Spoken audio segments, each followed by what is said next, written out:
ആ സമയത്ത് അദ്ദേഹത്തിൻ്റെ ഒരു വലിയ സുഹൃത്ത് നിരവധി സിനിമകളിൽ അഭിനയിച്ചിട്ടുണ്ട്, ഹീറോ ആയിട്ട് അഭിനയിച്ചിട്ടുള്ള ഒരാളാണ്. ഞങ്ങൾ വിളിച്ചപ്പം ഇന്ന ആവശ്യത്തിനാന്ന് പറഞ്ഞപ്പോൾ സ്നേഹപൂർവ്വം വരാം, ചെയ്യാം. നമുക്ക് അദ്ദേഹത്തിന് എന്താ പറയാനുള്ളതെന്ന് കേൾക്കാം. സുകുമാരൻ, ഞാൻ ചെമ്പരത്തിയൊക്കെ അഭിനയിച്ചു കഴിഞ്ഞതിന് ശേഷം നിർമാല്യത്തിലൂടെയാണ് അദ്ദേഹം വരുന്നത്. ഞങ്ങൾ ഒരുമിച്ച് ഒരുപാട് ചിത്രങ്ങളിൽ അഭിനയിച്ചു, വളരെയേറെ ചിത്രങ്ങളിൽ അഭിനയിച്ചു. കൂടുതലും ഗോപികുമാർ ഡയറക്റ്റ് ചെയ്ത പടങ്ങളിലാണ് അഭിനയിച്ചത്. കണ്ണുകൾ, ഇവളൊരു നാടോടി, അങ്ങനെ ഒരുപാട് ചിത്രങ്ങൾ. പിന്നെ പി ചന്ദ്രകുമാർ സംവിധാനം ചെയ്ത അധികാരം, അങ്ങനെ കുറേ ചിത്രങ്ങളിൽ ഞങ്ങൾ ഒരുമിച്ച് അഭിനയിച്ചു. സുകുമാരനുമായിട്ട് വളരെ അടുത്ത ബന്ധമായിരുന്നു എനിക്ക്. അദ്ദേഹം അശോകനഗറിലായിരുന്നു താമസിച്ചിരുന്നത്, മദിരാശിയിൽ. ഞാൻ KK നഗറിൽ, വളരെ അടുത്തടുത്താണ്. ഞാൻ സംവിധാനം ചെയ്ത കിളിപ്പാട്ടിൽ സുകുമാരനായിരുന്നു നായകൻ. നേരത്തെ ഞാൻ ആദ്യത്തെ ചിത്രത്തിൽ അഭിനയിച്ചപ്പോൾ അതിലെ നായകൻ ഇൻ്റർവെല്ലിന് ശേഷമാണ് വരുന്നത്, ശ്രീ പ്രേംനസീർ. ഇതിലും അതുപോലെ സുകുമാരൻ വരുന്നത് ഇൻ്റർവെല്ലിന് ശേഷമാണ്. ഞാൻ എൻ്റെ നാട്ടിൽ വെച്ചായിരുന്നു ഷൂട്ടിംഗ്. വളരെയധികം കോപ്പറേറ്റ് ചെയ്തു എനിക്ക് വേണ്ടി. എല്ലാ ദിവസവും വളരെ നേരത്തെ തന്നെ 6:15 ഞാൻ ഷൂട്ട് ചെയ്തിട്ടുണ്ട് രാവിലെ. ആ സമയത്ത് വളരെ നേരത്തെ എഴുന്നേറ്റ്, കാരണം അത് പൊതുവെ അങ്ങനെ ശീലമില്ലാത്തതാണ് സുകുമാരന്. പക്ഷേ എന്നിട്ടും വളരെ നേരത്തെ എഴുന്നേറ്റ് മേക്കപ്പ് ഇട്ട് 6:15 ഷോട്ട് അറ്റൻഡ് ചെയ്ത്, അങ്ങനെയൊക്കെ വളരെയധികം കോപ്പറേറ്റ് ചെയ്തു. അതൊക്കെ എനിക്ക് മറക്കാൻ പറ്റാത്ത കാര്യങ്ങളാണ്. ഈ സംസാരിക്കുന്നത് ഒരു വലിയ കാലഘട്ടത്തെക്കുറിച്ച്, നമ്മൾ ആളെ പറ്റിയാണ് സംസാരിക്കുന്നതെങ്കിൽ, നമ്മളൊരു വ്യക്തിയെ പറ്റിയാണ് ഓർക്കുന്നത് സംസാരിക്കുന്നതെങ്കിൽ, എനിക്കൊക്കെ ഇപ്പം ഞാനത് പറയാൻ കാരണം വെച്ചാൽ എനിക്ക് നസീർ സാറിനെ കളറിൽ ഓർക്കാൻ പറ്റുന്നില്ല. Black and white. എനിക്ക് അദ്ദേഹം ഒരു ബ്ലാക്ക് ആൻഡ് വൈറ്റ് മനുഷ്യനായിട്ട് എനിക്ക് മനസ്സിലാക്കാൻ പറ്റുന്നില്ല. എനിക്ക് കളറിൽ ഓർക്കാൻ, കളർ സിനിമകളിൽ അഭിനയിച്ചിട്ടുണ്ടെങ്കിലും ഓർമ്മകളിൽ അങ്ങനെ പതിഞ്ഞിട്ടേ ഇല്ലാത്ത ഒരവസ്ഥയിലാണ്. തിരിച്ച് ജോസേട്ടാ, ആ സമയത്തെ നിങ്ങളുടെ ഈ ലൊക്കേഷനിൽ, സിനിമ ലൊക്കേഷനുകളിൽ ഒരു വലിയ പ്രോട്ടോക്കോളുകളൊന്നും ഇല്ലാത്ത സമയമാണ് എന്ന് നിങ്ങൾ പറഞ്ഞിട്ടുണ്ടല്ലോ. എന്തായിരിക്കും ഒരു ഒഴിവ് സമയങ്ങളിൽ നിങ്ങളുടെ ഒരു ഷോട്ട് ചെയ്തു, ലൈറ്റപ്പ് ചെയ്തു, അടുത്ത സ്ഥലത്തേക്ക് എത്താൻ കുറച്ച് ഗ്യാപ്പുകളുണ്ട്, എന്തായിരിക്കും നിങ്ങൾ ചെയ്യുന്നത് ആ സമയത്ത്? ഓർമ്മ വരുന്നത് ഒരു ബ്ലാക്ക് ആൻഡ് വൈറ്റ് മൂവിയായിരുന്നു, കുടുംബം നമുക്ക് ശ്രീകോവിൽ. അതെ, ഹരിഹരൻ സാർ. അതെ, ഹരിഹരൻ സാറ് ചെന്നൈയിൽ ഷൂട്ട് ചെയ്യുന്ന ഏത് വലിയ സ്റ്റുഡിയോയുടെ ഹാള്. വാഹിനി. ഞാനുണ്ട് അതിനകത്ത്. അപ്പോൾ ചേച്ചിയായിരുന്നു ജോഡി. അതെ, ഞാനും സുഹോട്ടനായിരുന്നു ജോഡി. അപ്പോൾ അതിൻ്റെ വർക്ക് ഞാൻ, ഹരിഹരൻ സാറിന് ആദ്യത്തെ പടം, എനിക്ക് കുറച്ച് പേടിയൊക്കെ ആയിട്ട് ഞാനിങ്ങനെ പുറകിലൊക്കെ അവിടെ ഇവിടെയൊക്കെ ഇങ്ങനെ മാറി നിൽക്കും. ഒരു ദിവസം നസീർ സാറ് ഷൂട്ടിങ്ങിൽ ഇതുപോലത്തെ ബ്രേക്കിൻ്റെ ഇടയിൽ, ഷോട്ട് ലൈറ്റ് ഇപ്പ് ചെയ്തുകൊണ്ടിരിക്കുന്നതിൻ്റെ ഇടയിൽ ഞാനിങ്ങനെ മാറി നിൽക്കുമ്പോൾ സാർ എന്നെ വിളിച്ച് അടുത്തോട്ട് വരാൻ പറഞ്ഞു.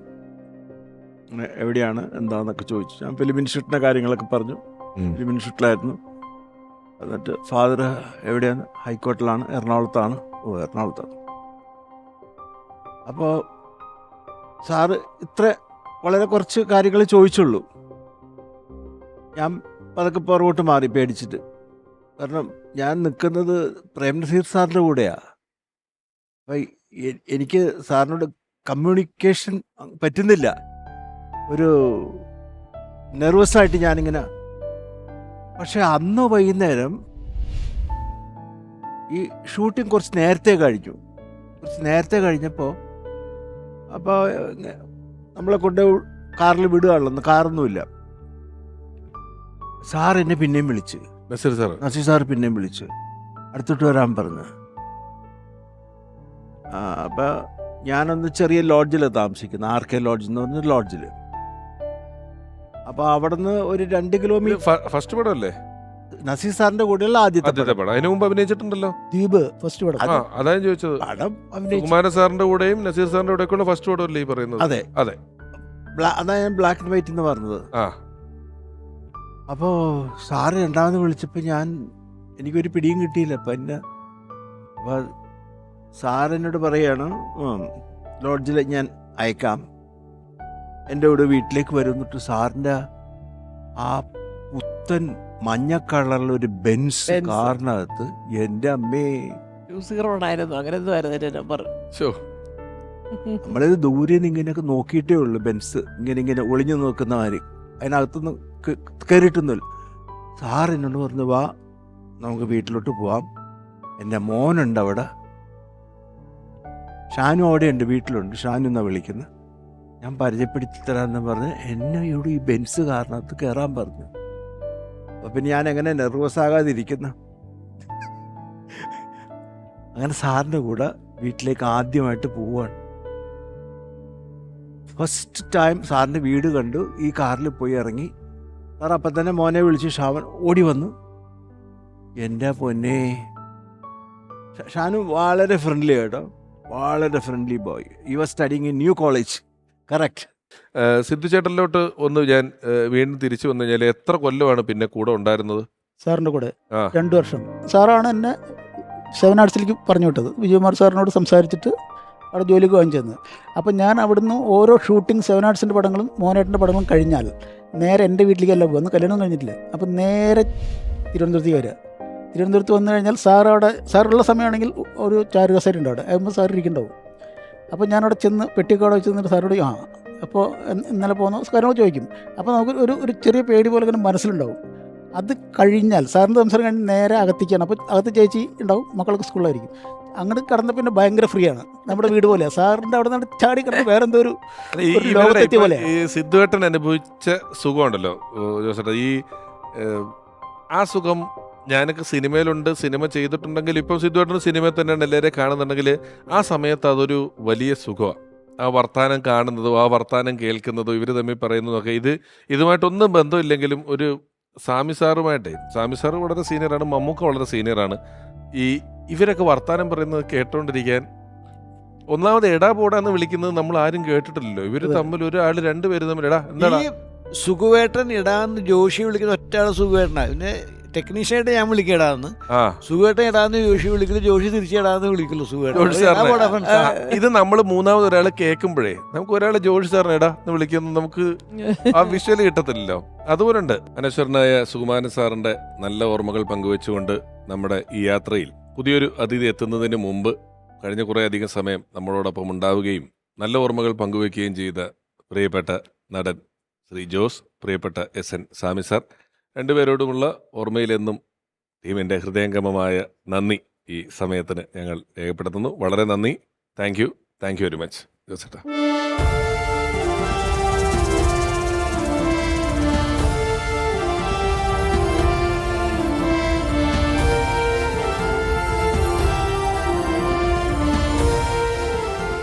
ഓർമ്മയിലെന്നും എന്നുള്ള ഈ പരിപാടിയിൽ നമ്മൾ സുമാന സാറിൻ്റെ അടുത്തെത്തിയ സിദ്ധുവേട്ടൻ്റെ കഥകൾ പറഞ്ഞു. ആ കഥയിലൊരു പേര് പരാമർശിക്കപ്പെട്ടു പോയി. എന്നോട് അവിടെ ചെന്ന് നിൽക്കണം, ലൊക്കേഷനിൽ ഇങ്ങനെ നിൽക്കണം, പുതിയൊരാൾ ലൊക്കേഷനിൽ വന്നാൽ സുമാന സാർ ഓട്ടോമാറ്റിക്കലി ആരാ പുതിയവനെന്ന് ചോദിക്കാൻ പാകത്തിന് നിൽക്കണം എന്നൊക്കെയുള്ള ഉപദേശം തന്ന ഒരാളെ കുറിച്ച് പറഞ്ഞു. ആൽവിൻ ആന്റണി ചേട്ടൻ്റെ പേര് പറഞ്ഞല്ലോ, അദ്ദേഹം എത്തിയിട്ടുണ്ട്. ഹൃദയപൂർവ്വം ഓർമ്മയിലെന്നും ഉള്ള ഈ പരിപാടിയിലേക്ക് സ്വാഗതം ചെയ്യുന്നു പ്രിയപ്പെട്ട നിർമ്മാതാവായ ആൽവിൻ ആന്റണി.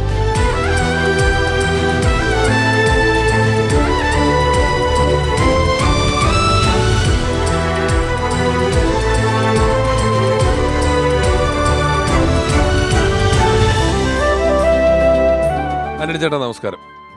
ഈ സിദ്ധുവേട്ടനെ സുമാന സാറിനെ പരിചയപ്പെടുത്താൻ പോയ സമയത്ത് ഞാൻ ഇപ്പൊ പറഞ്ഞപ്പോ ഞാൻ പറഞ്ഞത് കാണാൻ പാകത്തിന് നിൽക്കണം എന്നാണ്. ഇപ്പൊ സിദ്ധുവേട്ടൻ തിരുത്തി അങ്ങനെ അല്ലേ? അതായത് സെറ്റിലേക്ക് ആനനെ കൊണ്ടുപോകാൻ കാർ വരുമല്ലോ. ആനന് പറയും ഇന്ന സ്റ്റുഡിയോയിലാണ് ഷൂട്ടിങ്, നീ അങ്ങോട്ട് വാ, അവിടെ ചെന്ന് നിന്നിട്ട് സ്റ്റുഡിയോ കണ്ടു പഠിക്കുക. പക്ഷേ സാറിൻ്റെ ശ്രദ്ധയിൽ പെട്ടാൽ സാറ് ചോദിക്കും ഒരു പുതിയ ആളെ സെറ്റിലെടുത്ത് ആരാന്ന് ചോദിക്കും. അപ്പോൾ സാറിൻ്റെ ശ്രദ്ധയിൽ പെടാതെ നിൽക്കണം എന്നാണ് ആനണി പറഞ്ഞത്. പറയുമ്പോൾ ഓർമ്മ വന്നത് എപ്പോഴാണ് സുമാന സാറിനെ ആൽവിൻ ചേട്ടൻ ആദ്യം കണ്ടത്? ഞാനൊരു കൊച്ചു പയ്യൻ 80-ലാണ്. കൊച്ചു അതായത് ഞാൻ ഒന്നിടെ സിനിമകൾ ചെയ്തതിൽ ഒരു പടമാണ് അന്നൊരു രാവിൽ. ആ സിനിമയുടെ ഷൂട്ടിങ്ങായിട്ട് ഞങ്ങൾ പരിചയപ്പെട്ടു തുടങ്ങി, അതിൽ വർക്ക് ചെയ്യാണ്.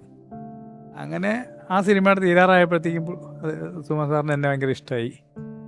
അങ്ങനെ വളരെ അടുത്ത് സാധാരണ പെട്ടെന്ന് അടുക്കില്ല. ആ ഒരു ഇതൊക്കെ അടുത്ത് അതിൻ്റെ ഡബ് ചെയ്താലേ അത് ബിസിനസ് ചെയ്യാൻ പറ്റുള്ളൂ. അപ്പം അതിനുവേണ്ടി പ്രൊഡ്യൂസർ മുമ്പിൽ പോകാൻ ധൈര്യമില്ല.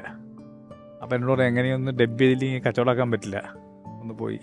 സുഖേട്ടൻ സാധാരണ പടം തീർന്നു കഴിഞ്ഞാൽ പൈസ കൃത്യമായിട്ട് വാങ്ങിച്ചിട്ട് ഡബ് ചെയ്യുള്ളൂ. അപ്പം ഞാൻ ചെന്നു, ഞാൻ അങ്ങനെ പറയുന്ന പ്രശ്നമുണ്ട്, ഇത് ഡബ് ചെയ്ത് ഡിസ്ട്രിബ്യൂട്ടറെ കാണിച്ചാൽ ഇത് ബിസിനസ് ചെയ്യാൻ പറ്റുള്ളൂ, അപ്പോൾ എന്നെ എങ്ങനെയെങ്കിലും ഒന്ന് സഹായിക്കണം. ആ പ്രൊഡ്യൂസർക്ക് നാട്ടിലേക്ക് വരാൻ ഭയങ്കര, പുള്ളി നാട്ടിലാണ്, എന്തെങ്കിലും ചെയ്തു തരണമെന്ന് പറഞ്ഞു. നീ ഗ്യാരണ്ടി ആണോ? ഞാൻ പറയും ഞാൻ എൻ്റെ ഗ്യാരണ്ടി എന്താ ഉള്ളത്? അപ്പോൾ ഒരു തരത്തിൽ അതൊന്നും ഡബ് ചെയ്ത്, അങ്ങനെ ഡബ് ചെയ്ത് കാണിച്ചാണ് ബിസിനസ് ചെയ്തതും. അത് കഴിഞ്ഞ് പൈസ കൊണ്ട് കൊടുത്തത്, അപ്പോൾ വിശ്വാസമായി. അത് കഴിഞ്ഞ് ഇങ്ങനെ എന്താ പറഞ്ഞ ഈ ജോർജ് സാറിൻ്റെ ഇരകൾ, അപ്പോൾ എന്നോട് പറഞ്ഞു നീ എൻ്റെ കൂടെ നിൽക്കുന്നോന്ന് ചോദിച്ചു. എൻ്റെ കൂടെ പോരുന്നോന്ന് ചോദിച്ച പോലെ അങ്ങനെ പോയി. പിന്നെ ചേച്ചിയുടെ വീട്ടിൽ അവിടെയാണ് താമസവും ഇതൊക്കെ. ഇന്ദ്രനും രാജുവും അങ്ങനെ ചെറിയ കുട്ടികളാണ് അവർ സ്കൂളിൽ പോകുന്നത്. അപ്പോൾ എനിക്ക് ഇതേ പറഞ്ഞ പോലെ തന്നെ എനിക്ക് അവിടുന്ന് നമുക്ക് ഫാമിലിയൊക്കെ നഷ്ടപ്പെട്ടാണല്ലോ മദ്രാസിൽ വരുന്നത്. പിന്നെയും വീണ്ടും ഒരു കുടുംബവും എല്ലാം ആവുന്നത് മല്ലിക ചേച്ചിയും സുഖേട്ടനും ഇവരെല്ലാം കൂടുമ്പോഴായിരുന്നു. അപ്പോൾ ആ വീട്ടിൽ അതേപോലത്തെ ഒരു അംഗത്തെ പോലെ തന്നെ കാണുകയും അവിടെ താമസിക്കുകയും ഭക്ഷണം കഴിക്കുകയും അവിടുത്തെ എല്ലാ കാര്യങ്ങളിലും ഓടി നടന്നൊരു കാലം ഉണ്ടായിരുന്നു.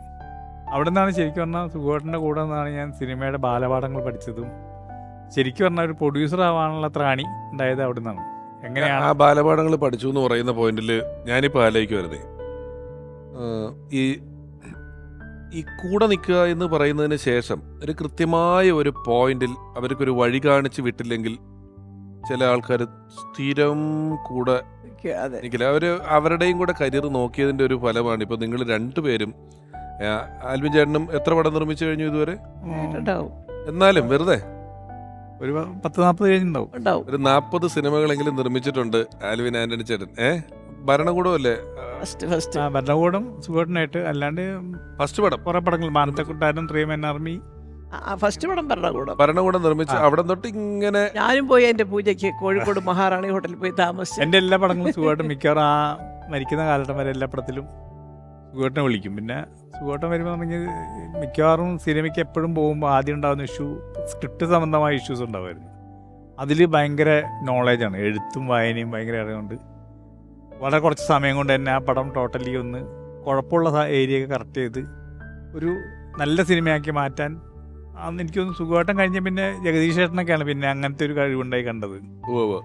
സ്ക്രിപ്റ്റുമായിട്ട് നല്ല ബന്ധപ്പെട്ട് പെട്ടെന്ന് എന്ത് വേണേലും ചെയ്യാൻ ശ്രീനേട്ടൻ, ഇങ്ങനെ വളരെ എഴുത്തും വായനയും ഭയങ്കര.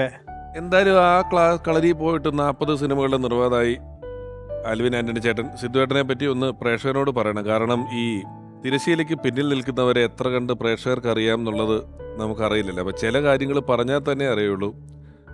ഇപ്പം സിദ്ധുവേട്ടൻ ചെയ്തുകൊണ്ടിരിക്കുന്നത്, സിദ്ധുവേട്ടൻ വർക്ക് ചെയ്യുന്ന 71ാമത്തെ സിനിമയാണ്. എമ്പുരാൻ്റെ തിരക്കിൽ നിന്നാണ് സിദ്ധുവേട്ടൻ ഇവിടെ വന്ന് നിൽക്കുന്നത്. പൃഥ്വിരാജ് ഡയറക്റ്റ് ചെയ്ത എല്ലാ പടവും സിദ്ധുവേട്ടൻ തന്നെയാണ് ചെയ്തിട്ടുള്ളത്, അല്ലേ?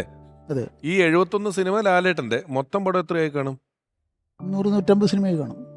100-150 സിനിമ. ആൽവിൻ ചേട്ടൻ കുറെ നാൾ കൺട്രോളറായിട്ട് നിന്നിട്ടില്ലേ? കുറേ പടങ്ങളെ 125ഓളം സിനിമകൾ ചെയ്തു. 125ഓളം പടം. മൊത്തം രണ്ടുപേരും കൂടെ ഒരു 200-250 പടത്തിന്റെ കൺട്രോളർമാർ ഇപ്പം നമ്മുടെ ഈ ഫ്ലോറിൽ ഇരിക്കുന്നുണ്ട്. കാരണം ചാനൽ മാറ്റുമ്പോൾ മുഖം കാണുമ്പോൾ ആൾക്കാർ ഇത് ആരാന്നൊക്കെ ചിന്തിക്കരുത്, അവർക്ക് അറിയണം ഈ ഇരിക്കുന്നത് ആരാന്നുള്ളത്, അല്ലേ? ഇപ്പം ഇതിനിടയിൽ എഴുത്ത് വായന ഒക്കെ സുഖേട്ടനുണ്ടെന്ന് പറഞ്ഞ സാഹചര്യത്തിൽ ഞാനൊരു കാര്യം ചോദിക്കുകയാണേ. ഞാൻ കേട്ടിട്ടുള്ളതാണ്, എനിക്കിതിൻ്റെ ഉറപ്പൊന്നുള്ള കാര്യമല്ല. ആയ കാലത്ത് സുഖേട്ടൻ ഏതോ ലൊക്കേഷനിൽ ഇരുന്നിട്ട് ഇവിടെയുള്ള എത്ര സിനിമാടന്മാർ ദാസ് ക്യാപിറ്റൽ വായിച്ചിട്ടുണ്ടെന്ന് ചോദിച്ചിട്ട് വലിയ വിഷയം ഉണ്ടാക്കിയിട്ട് എന്നിട്ട് അതുള്ളതാണോ അത്? അതിങ്ങനെ ഞാനും കേട്ടിട്ടുണ്ട്. പക്ഷെ പുള്ളി ഇങ്ങനെ പറയുമായിരുന്നു. അത് അതിപ്പോൾ ഒരു കാര്യമുണ്ട്, സിനിമാ സെറ്റിലല്ല, ഒരു റിയൽ കമ്മ്യൂണിസ്റ്റുകാരോട് തന്നെ ചോദിച്ചിട്ടുണ്ട്, സത്യം പറ ദാസ് ക്യാപിറ്റൽ വായിച്ചിട്ടുണ്ടോ ചോദിക്കും. അദ്ദേഹത്തിന് ഇങ്ങനെ ചോദിക്കുന്നതുകൊണ്ട് അതോടുകൂടി സുഹൃത്ത് ബന്ധമില്ലാതാവും. അങ്ങനത്തെ പേടിയോ ആശങ്കയോ ഒന്നും ഉള്ള ഒരാളല്ല. ചോദിക്കാനുള്ളത് മുഖത്ത് നോക്കി മൂത്ത സഖാക്കളോട് വരെ ചോദിക്കും. അപ്പോൾ അങ്ങനെ മിക്കവാറും അത്. പക്ഷെ വേറൊരു കാര്യം, ഇതെല്ലാം അദ്ദേഹത്തിൻ്റെ കയ്യിലുണ്ട്, അദ്ദേഹം വായിച്ചിട്ടുണ്ട്. എല്ലാ ലൈബ്രറിയിലെല്ലാം എന്തും പറയും, അതെല്ലാം അദ്ദേഹത്തിൻ്റെ കളക്ഷനിലുണ്ട്. അതുകൊണ്ട് ഇങ്ങനെ ധൈര്യമായിട്ട് ചോദിക്കും. എന്തെങ്കിലും വല്ലതൊക്കെ കമ്മ്യൂണിസ്റ്റിനെ കുറിച്ചൊക്കെ കൂടുതൽ പ്രസംഗിക്കാൻ വരുന്നവരോടൊക്കെ പറയും, അത് ശരി പാചകടിയുള്ളോ നീ ദാസ് ക്യാപിറ്റലോ, അങ്ങനെ ചോദിക്കുന്ന ആളാണ് കേട്ടോ. അതൊരു അങ്ങനെ ചോദിച്ചിട്ടുണ്ടാവാൻ സാധ്യതയുണ്ട്. സുഖേട്ടൻ എപ്പോഴും ഒരുപാട് പുസ്തകങ്ങൾ പുതുതായിട്ട് വാങ്ങിച്ചുകൊണ്ടിരിക്കും. സത്യം. അത് എനിക്കൊന്ന് ഈ പടയണി ഞാൻ കഴിഞ്ഞ് ചെയ്ത പടമാണ് പടയണി. അപ്പം ഞാനും അതിൻ്റെ തുടക്കത്തിലുണ്ടായിരുന്നു. പക്ഷേ സിദ്ധു വന്ന ശേഷം ഞാൻ വേറെ പടത്തായിട്ട് പോയതാണ്. അപ്പം ആ സിനിമ ഉണ്ടാക്കുമ്പോൾ പെട്ടെന്ന് മമ്മൂട്ടിയും മോഹൻലാലും എല്ലാം വന്നിട്ട് സിനിമ ഉണ്ടാക്കുമ്പം അതിൻ്റെ കഥയുടെ കാര്യത്തിലൊരു ചെറിയ സംശയം ഉണ്ടായിരുന്നു. അപ്പോൾ എന്നോട് പറഞ്ഞു, നീ പെട്ടെന്ന് പോയിട്ടൊരു ബുക്കുണ്ട് ഹെഗിംബോധൻസ് മൗണ്ട് റോഡിൽ മദ്രാസിൽ പോയിട്ട്, കൗണ്ട് ഓഫ് മോണ്ടി ക്രിസ്റ്റോ, ആ ബുക്ക് വാങ്ങിച്ചുകൊണ്ടാൻ പറഞ്ഞു. ഞാൻ ഓടിപ്പോയി അവിടെ പോയി തപ്പി അന്വേഷിച്ചപ്പോൾ ആ ബുക്കുണ്ട്. ബുക്ക് വാങ്ങിച്ച് കൊണ്ടുവന്നു. ആ ബുക്ക് കൈ കിട്ടി പിന്നെ സുഖമായിട്ട് എന്തൊക്കെ ചെയ്തതെന്ന് എനിക്ക് തന്നെ അറിഞ്ഞുകൂടാ. സിനിമയായി. പടയണിയുടെ ശരിക്കും കണ്ടന്റിൻ്റെ അതിൻ്റെ ഉള്ളിൽ നിന്നുള്ളൊരു അത് തന്നെയാണ് പടയോട്ടവും പല സിനിമകളുടെയും ഒരു ഇൻസ്പിറേഷൻ അതാണ്. പക്ഷെ ആ ബുക്ക് സുഖമായിട്ട് അത്രയും അറിവുണ്ട്. ഇന്ന ബുക്ക് ഇന്ന സ്ഥലത്ത് പോയി വാങ്ങിച്ചുകൊണ്ടിരാൻ പറഞ്ഞുള്ളൂ. അത് വന്നു സിനിമയായി. പിന്നെ അത് പെട്ടെന്ന് തന്നെ സെറ്റായി. ലോക സിനിമയിൽ തന്നെ ഈ പ്രതികാര കഥകളുടെ ഒരു ടെക്സ്റ്റ് ബുക്ക് ആയിട്ട് ഉപയോഗിക്കുന്ന എന്തെങ്കിലും വിവാദങ്ങളൊക്കെ ഉണ്ടായാല് ഡെസ്പാവോ അതോ ഭയങ്കര അതൊട്ടുമില്ല, ഒരു ഡെസ്പും ഇല്ല. അങ്ങനത്തെ അത് ആരെയും ഒരു ഭയമില്ലാതാണ്. കാരണം സ്വന്തം ജോലിയിൽ ഭയങ്കര ആത്മവിശ്വാസം കൂടുതലാണ്. എല്ലാത്തിലും ഞാൻ ആരുടെയും മുമ്പിൽ ഇങ്ങനെ വെറുതെ അല്ല, എനിക്ക് എൻ്റെതായ കഴിവുകൾ കൊണ്ടാണ് ജീവിക്കുന്നത്. അല്ല, നുണ പറയില്ല. പുള്ളിയുടെ ഏറ്റവും വലിയ നുണ പറയില്ല ആരോടും. സത്യസന്ധമായിട്ട് ഇതെനിക്ക് ഇതേ പറ്റത്തുള്ളൂ, ഇങ്ങനെ വേണം, ഇങ്ങനെ ചെയ്തിരിക്കണം എന്നുവെച്ചാൽ എന്നാൽ അവരെ ബുദ്ധിമുട്ടിക്കല്ലേ ചെയ്യുന്നത്. അവരുടെ വളരെ മാന്യമായിട്ട് പെരുമാറി നല്ല രീതിയിൽ ലൊക്കേഷനിലൊക്കെ എന്നുണ്ടെങ്കിൽ 15 ദിവസം വർക്ക് ചെയ്യേണ്ടതാണെങ്കിൽ പുള്ളി പോയി കഴിഞ്ഞാൽ 10 ദിവസം കൊണ്ട് തീരും ആ പടം. അത് ഭയങ്കര ഒരേ സമയം 2 പടം വർക്ക് ചെയ്ത് 2 തീർന്നിട്ടുണ്ട്. വടകര തേൻതുള്ളി KP കുമാരൻ, കോഴിക്കോട് മദാലസ ശങ്കരദായ സാറിന്റെ 2 തീർത്തു. ഒരേ ദിവസം പകലൊരു പടം, രാത്രി ഒരു പടം. അങ്ങനെ നസീർ സാറ് കഴിഞ്ഞാൽ എനിക്ക് തോന്നുന്നു പ്രൊഡ്യൂസർക്ക് ഏറ്റവും കംഫർട്ടായിട്ടുള്ള ഹീറോ ആണ് സുഖേട്ടൻ. നസീർ സാറായിരുന്നു അങ്ങനെ ഒരു കാലഘട്ടത്തിൽ ഏറ്റവും ഓർമ്മയിലും ഇതുള്ളത്. പക്ഷെ സുഖേട്ടൻ അതിൻ്റെ അതേപോലെ തന്നെ ഈ നസീർ സാർ മറ്റു കാര്യങ്ങളിൽ ഇടപെടില്ല, ഒരു എല്ലാം ഡയറക്റ്റ് സുഖേട്ടൻ. പക്ഷേ എന്തെങ്കിലും തെറ്റ് കണ്ടാൽ വിളിച്ച് അത് ഇങ്ങനെയല്ല ഇങ്ങനെയാന്നൊക്കെ പറഞ്ഞ് പാച്ചപ്പ് ചെയ്ത് വേഗം ഈ പ്രൊഡ്യൂസർക്ക് ഭയങ്കര നല്ലതാണ്. കാരണം സുഖേട്ടൻ വെച്ചെടുക്കുന്ന പടങ്ങൾ പെട്ടെന്ന് തീരുകയും ലാഭകരമാവുകയും ചെയ്യുമ്പോൾ ആണ് വീണ്ടും വീണ്ടും വീണ്ടും. നമുക്ക് ഇനി അദ്ദേഹത്തിൻ്റെ സമകാലീനായിട്ടുള്ള ഒരാൾ, ഇപ്പോഴും സിനിമയിൽ വളരെ സജീവമായിട്ടുള്ള ഒരാളാണ്. നമ്മൾക്ക് ഇരിക്കുന്ന പോലെ അത്യാവശ്യം വർത്താനം പറഞ്ഞിരുന്നാൽ നല്ല കഥകൾ പറയാനും പഴയ കാര്യങ്ങൾ പറയാനും ഒക്കെ വലിയ താല്പര്യമുള്ള ഒരാളാണ്. സിദ്ധുവേട്ടനെ പറഞ്ഞ പോലെ ഫേസ്ബുക്കിൽ ഇച്ചിരി എഴുത്തൊക്കെ ഉള്ള ഒരാളാണ്. നമുക്ക് മോഹൻ ജോസേട്ടൻ്റെ ഒരു സ്റ്റേറ്റ്മെന്റ് കേൾക്കാം. 85 ഇരകൾ എന്ന സിനിമയുടെ ചിത്രീകരണത്തിനിടയിലാണ് ഞാൻ സുകുമാരനുമായിട്ട് അടുത്ത് ഇടപഴകുന്നത്. അതിനുശേഷം ഞങ്ങൾ ഒരുമിച്ച് അധികം പടങ്ങളൊന്നും ചെയ്തിട്ടില്ലെങ്കിൽ കൂടി എവിടെ വെച്ച് കണ്ടാലും വളരെ സൗഹാർദ്ദപരമായിട്ട് എന്നെ വിളിച്ച് അടുത്തിരുത്തി വിശേഷങ്ങളൊക്കെ പങ്കിടുമായിരുന്നു. ആ തലമുറയിലെ അതിബുദ്ധിമാനും വിദ്യാസമ്പന്നനും തനതായ ഒരു അഭിനയ ശൈലിയുടെ ഉടമയും ആരെയും കൂസാത്ത പ്രകൃതവും സർവോപരി ഒരു ഒറ്റയാനുമായിരുന്നു. ഈ സ്വഭാവവിശേഷങ്ങളാണ് എനിക്ക് സുകുമാരനോട് ഒരു മതിപ്പ് തോന്നാൻ കാരണം. അത് മാത്രമല്ല, അദ്ദേഹത്തിൻ്റെ മക്കൾക്ക് കൊടുത്ത ഒരു ഉപദേശമുണ്ട്. ഏത് സാഹചര്യത്തിലും സത്യമേ പറയാവൂ. ഒരുപക്ഷെ അത് ആദ്യം പ്രതികൂലമായി ബാധിച്ചേക്കാം, എന്നാലും ഭാവിയിൽ അത് നന്മയായിട്ടേ വരൂ. അത് വളരെ പ്രസക്തമായൊരു ഉപദേശമാണ്. ഈ കാലഘട്ടത്തിലെന്നല്ല, ഏത് കാലഘട്ടത്തിലും അത് പ്രായോഗികമാക്കേണ്ട ഒരു സംഗതിയാണ്. സത്യം. അതുപോലെ സാർ എനിക്ക് ആദ്യം ചെന്ന ഉടനെ 2 മുണ്ട് തന്നിരുന്നു. അവിടെ ചെന്ന് ആദ്യത്തെ 2-3 ദിവസം കഴിഞ്ഞപ്പോൾ അത് ഞാൻ ഇന്നും സൂക്ഷിച്ചു വെച്ചിട്ടുണ്ട്. അതേ ഞാൻ ചേച്ചിക്ക് കാണിച്ചു കൊടുത്തു. തിരുവനന്തപുരത്ത് താമസം മാറി വന്നപ്പോൾ ഞാൻ ചേച്ചിക്ക് കാണിച്ചു കൊടുത്താൽ മുണ്ട് 2 ലുങ്കിയാണ് ഈ ഗൾഫിൽ നിന്ന് കൊണ്ടുവരുന്നപ്പോൾ ലുങ്കിയെ പറ്റി ഞങ്ങൾ പറഞ്ഞായിരുന്നു. അതെ അത് ഇപ്പോഴും എൻ്റെ കയ്യിലുണ്ട്. അതേമാതിരി ചേച്ചി കത്തെഴുതി എനിക്ക് മദ്രാസിലേക്ക് അന്ന് എഴുതുന്നതെന്ന് വെച്ചാൽ അവിടെ സിനിമ ഷൂട്ടിങ് കഴിഞ്ഞാൽ നേരെ ഇങ്ങോട്ട് പോരെന്നാണ് ചേച്ചി കത്ത് എഴുതുക. അപ്പോൾ അതിൻ്റെ അടിയിൽ ഇന്ദ്രനും രാജു എഴുതും കത്ത്. ഇന്ദ്രൻ ഏകദേശം നന്നായിട്ട് തന്നെ എഴുതും, ഇംഗ്ലീഷിലാണ്. രാജു ABCD എന്നൊക്കെ എഴുതുക. ആ കത്തൊക്കെ എൻ്റെ ഇരിപ്പുണ്ട് ഇപ്പോഴും. ഞാൻ വന്നിട്ട് ഇവർക്ക് കാണിച്ചു കൊടുത്തിട്ടുണ്ടാകും. ഒരു ഫോട്ടോ കൊടുത്താൽ പോലും സിദ്ധാർത്ഥനെ കൊടുത്തു കഴിഞ്ഞാൽ അത് നല്ല ഭംഗിയായിട്ട് വയ്ക്കും. അത് അതുപോലെ നമുക്ക് തന്നെ തോന്നും, അയ്യോ ഇതിൻ്റെ ഒരു കോപ്പി നമുക്ക് എടുക്കാമായിരുന്നു. നമ്മുടെ കയ്യിൽ ഉണ്ടെങ്കിലും നമ്മൾ ഇത്ര ഒരു പുതിയ ഫോട്ടോ കാണുമ്പോൾ എല്ലാ സംഗതിയും സൂക്ഷിച്ച് വെച്ചിട്ടുണ്ട്. അങ്ങനെ ഓർമ്മകൾ സൂക്ഷിച്ചു വെക്കുന്നത് ഒരു തുടക്കത്തിൽ നമുക്കൊരു ആദ്യം കിട്ടി. ഈ മുണ്ടിനപ്പോൾ എത്ര കാലത്തെ ഒരു പഴക്കമുണ്ട്? ഏതാണ്ട് 40 വർഷമായിട്ടുണ്ട്. ഇപ്പോൾ അടുത്ത വർഷമായി 40ആയി. അദ്ദേഹത്തിന് ഈ ഹ്യൂമറിന്റെ ഒരു അവസ്ഥ എങ്ങനെയുണ്ട്? നർമ്മം പറയുമായിരുന്നോ അതോ? നർമ്മം പറയുകയൊക്കെ ചെയ്യും, പക്ഷെ അതൊരു സദസ്സറിഞ്ഞ് സംസാരിക്കുക എന്ന് നമ്മൾ പറയത്തില്ലേ, എന്ന് പറഞ്ഞാൽ അദ്ദേഹത്തിൻ്റെ ഒരു മനസ്സറിഞ്ഞ്, അല്ലെങ്കിൽ അതുപോലെ തന്നെ വളരെയധികം ചെറുപ്പം മുതലേ ഉള്ള കൂട്ടുകാർ ഇതുപോലെ വളരെ സ്വാതന്ത്ര്യമായിട്ട് എന്തും പറയാം. സത്യമായി ഞാൻ പറയട്ടെ, ഇന്നത്തെ തലമുറയിൽ സുഹൃത്തിന് ഏറ്റവും അതുപോലെ കണ്ടിരുന്നത് മമ്മൂട്ടിയാണ്. ഞാൻ പല ഇൻ്റർവ്യൂവിൽ ഞാനത് പറഞ്ഞിട്ടുണ്ട്, മമ്മൂക്കയുടെ തന്നെ പറഞ്ഞിട്ടുണ്ട്. എപ്പോഴും പറയും, എൻ്റെ കൂട്ടാ നാക്കൊന്ന് വളഞ്ഞു പോകും ചിലപ്പോൾ, പക്ഷേ അടുത്ത മിനിറ്റിൽ മമ്മൂട്ടി അത് തിരുത്തുകയും ചെയ്യും, അതിനകത്തൊരു ഖേദം പറയുകയും ചെയ്യും. അത് വളരെ കുറച്ച് പേർക്ക് അത് സാധിക്കുള്ളൂ. അതൊരു നല്ല മനസ്സുള്ളതുകൊണ്ടാണ് അദ്ദേഹത്തിന് അത് സാധിക്കുന്നത്. അപ്പോൾ അതുകൊണ്ട് അങ്ങനെ എന്തെങ്കിലുമൊക്കെ ഉണ്ടെങ്കിൽ ചില തമാശയൊക്കെ ഇരുന്ന് പറഞ്ഞ് ഇരിക്കുകയൊക്കെ ചെയ്താൽ, അതൊരു പൊതുവേദിയിലിരുന്നിട്ട് ഒരു തമാശന് വേറൊരു തമാശ അതില്ല, അത് കുറവാണ്. ഏതോ കുറുക്കന്റെ കല്യാണോ അങ്ങനെ അത് കിന്നാരം നല്ല, അത് നല്ല സത്യം. കുറച്ച് ഹ്യൂമറും പരിപാടികളൊക്കെ സത്യന്റെ ഫസ്റ്റ് പടമാണ് ശരിക്കും പറഞ്ഞാൽ. ഞങ്ങൾ താമസിച്ച ഫ്ലാറ്റിന്റെ പുറകെ തന്നെയായിരുന്നു എൻ്റെ ആദ്യത്തെ ഷോട്ടൊക്കെ എടുത്തതും ഒക്കെ. അത് കഴിഞ്ഞ കിന്നാരം, ആ പടങ്ങളൊക്കെ ഈ പറഞ്ഞിട്ടുണ്ട്. നെടുമുടി ചേട്ടനും ഒക്കെ ആയിട്ട് നല്ല രസമല്ലേ. ഡാൻസും ഒന്നും വലിയ ഡാൻസും അതെ. പിന്നെ ഈ ഓവറായിട്ട് പ്രേമിച്ചിട്ടുള്ള പാട്ടുകളൊക്കെ ഇല്ല. അതെന്താ വെച്ചാൽ ഞാൻ പറയാൻ കാര്യം, ജോഷി സാറിനറിയാം. ഞാനത് പറഞ്ഞിട്ടുണ്ട് ഇൻ്റർവ്യൂവിലൊക്കെ. കാരണം അവിടെ ഒരു പാട്ട് ഊട്ടിയിൽ ബൊട്ടാണിക്കൽ ഗാർഡൻസിൽ പൊന്മേഘം കൂടെ ചൂടും വെണ്ണിലാവിൻ ചന്ദ്രിക, അപ്പോൾ അംബികയാണ് കൂടെ അഭിനയിക്കുക. അപ്പോൾ അംബിക നല്ല കറക്റ്റായിട്ട് തമിഴിലൊക്കെ അഭിനയിച്ച് ഈ പ്രേമമൊക്കെ സ്വിച്ചിട്ട പോലെ വരുമല്ലോ. അത് കറങ്ങി തിരിഞ്ഞ് സുഖേട്ടൻ്റെ സുഖത്തെ പ്രേമം അഭിനയിക്കുന്നതിൻ്റെ ഇടയിൽ കൂടെ അംബികയെ പറഞ്ഞു, ചേച്ചി ഒന്നാ സുഖേട്ടനോട് പറയൂ ആ സിഗരറ്റുമൊക്കെ ഒന്ന് കയ്യിൽ നിന്ന് ചിരിക്കാൻ പറയൂ, ഇതെന്തോന്ന് ചേച്ചി. അപ്പോൾ ഉള്ള സുഖേട്ടൻ്റെ അമ്മ സുഖേട്ടൻ എന്തോ സുഖേട്ടൻ അംബിക ഇങ്ങനെയൊക്കെ അതാ ഭാര്യയുമായിട്ട് റോഡിൽ കൊണ്ടാക്കുമ്പോഴേ സിഗരറ്റൊന്നും വലിക്കരുത്, ഇങ്ങനെ പ്രേമിച്ചുകൊണ്ട് നടക്കുന്നത് എവിടെ അടി, ഇതൊക്കെ ചുമ്മാ ഇങ്ങനെ എന്നെ ഓരോന്ന് പറയാൻ. പുള്ളിക്ക് പ്രേമം അഭിനയിക്കാൻ ഒരു ചെറിയ മടിയുണ്ട്. വെറുതെ പാട്ട് പാടി ചിരിക്കുക അതൊക്കെ ഓക്കെയാണ്, പക്ഷേ ഒരു ഓവർ പ്രണയം കാണിക്കാനും ഒരു അത്ര ഇല്ല. ജീവിതം അതുപോലെയാണല്ലോ, മറ്റുള്ളവരുടെ മുമ്പിൽ വെച്ച് എൻ്റെ ഭാര്യ അങ്ങനത്തെ ഒരു ഷോ ഇല്ല. അല്ല, ഇപ്പം നേരത്തെ രാജുവിനും അതേ സ്വഭാവമാണെന്ന് ആൽവിൻ ചേട്ടൻ പറഞ്ഞല്ലോ.